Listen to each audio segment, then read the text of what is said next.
Now, Isaiah Sharp with the Idaho News 6 forecast. Temperatures are currently sitting into those low 80s. We got into the mid 90s, which is nice, but a little bit cooler than what we were expecting because of all the cloud coverage sitting over the top of the Treasure Valley region. No wind whatsoever. Temperatures tomorrow going to be very reminiscent of what we saw today.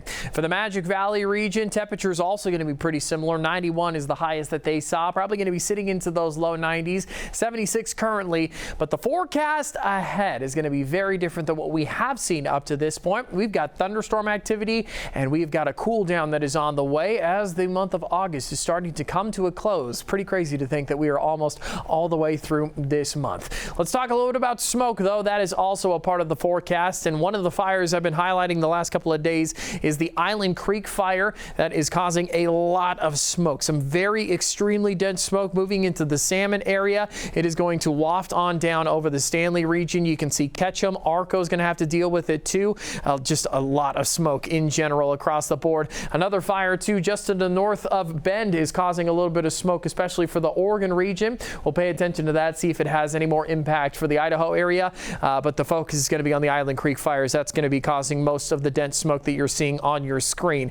McCall and Stanley heading into Monday going to be dealing with a lot of haze. So if you happen to be up into the eastern or western central mountains, just prepare. AQI, air quality index, not going to be looking too great. Temperatures heading into this week expected to cool down, but Saturday and Sunday expected to stay cool or stay fairly warm.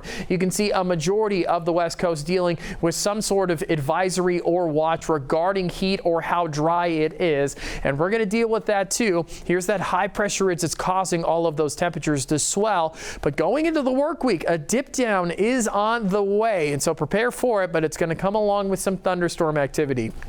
Notice all the green that's on your screen right here. A lot of activity going into Tuesday for the Magic Valley region. Boise will see some activity heading into Wednesday and Thursday. And then something pretty interesting happening. A low pressure system that's starting to dip on down. That's going to bring in some really cool temperatures, potentially 70s, maybe even 60s. It's impressive to see that, but it's something to pay attention to. Hasn't reached us just yet, so we'll wait and see. Tomorrow, temperatures into the mid, almost upper 90s for the region. A bit of cloud coverage expected tomorrow too, with some smoke, so potentially going to be cooler than what we're seeing temperature wise. 91 is on the way, 92 for Twin Falls, and some light chances of storms moving on in. Taking a look at those temperatures for this week, 80s across the board as soon as we get past Sunday, and a lot of thunderstorm activity. 80% chances Tuesday and Wednesday, and we'll stick to those 80s going into the next weekend. And then Treasure Valley going to stick a little bit warmer. 96 on the way for tomorrow. We'll be into the 90s the first couple of days, but then we see a nice fall in temperatures too. 80s are on the way. Decent chance of storms on Wednesday, so prepare for it and prepare for the cooler temperatures.